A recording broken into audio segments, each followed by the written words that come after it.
This is the lab 4 report magnetic braking with Faraday. Here's the purpose of the lab. To explore the Faraday's law, which describes how a time-varying magnetic field generates a Collie electric field. The electric field in turn induces an electromotive force, which is EMF, that can drive a current. The current then produces a magnetic field, which interacts with the source of the initial magnetic field. In this lab, the external magnetic field is provided by a falling bar magnet, and the induced current flows through a tube made of aluminum foil. Here's the models. This lab involves both experimental and computational modeling components. First, experimental component was observing and recording the behavior of bar magnet as it falls through a conductive aluminum foil tube. Second, for the computational component was modeling the magnetic tube interaction using a point dipole for the bar magnet and a series of non-interacting conductive rings for the aluminum tube. Here's the physical principles that I use in this lab. First, Faraday's law of induction. Describe how a changing magnetic field creates an electric field. States that a changing magnetic field within a closed loop induced an electromotive force, which is EMF, in the conductor. Mathematically, it is expressed as epsilon equal this math, where epsilon is the EMF and phi subscript B is the magnetic flux.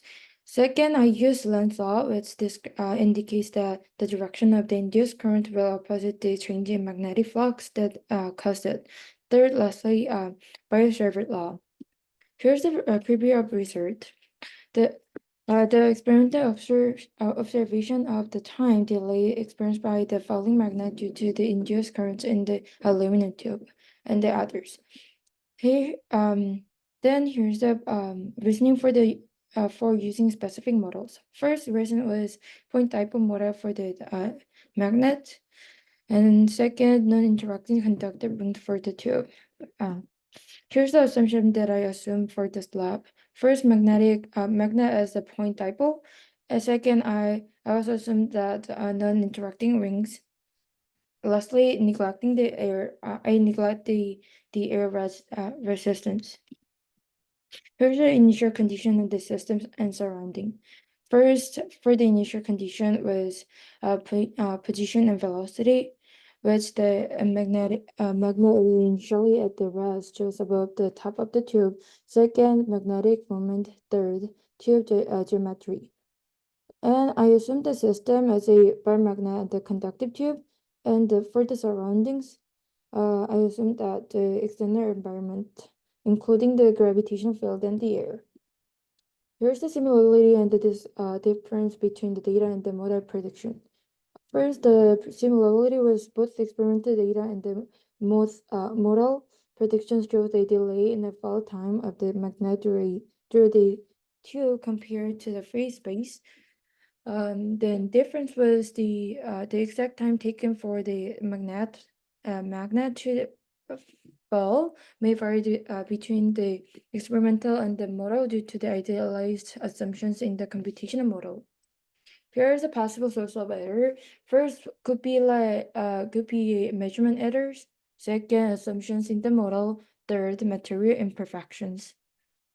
Here's the what if questions answers. What if the resistivity of the conductor were reduced as close as possible to zero? Here is my thinking. It could be increased induced currents, stronger magnetic field, increased opposing force, and slower for the gravitation. Here's another what if question. What if holes or thread were cut into the tube? It could be there are two effects on the ring current and dynamics of the falling magnets. Here's conclusion. By analyzing the behavior of a falling bar magnet through the conductive tube, we gain insights into the interaction between changing magnetic fields and induced currents. The experiment highlights the practical application of Faraday's and Lenz's law, while the computational model provides a detailed understanding of the underlying physics. Overall, this lab provides a comprehensive exploration of Faraday's law and its implications in physical systems. Thank you for watching.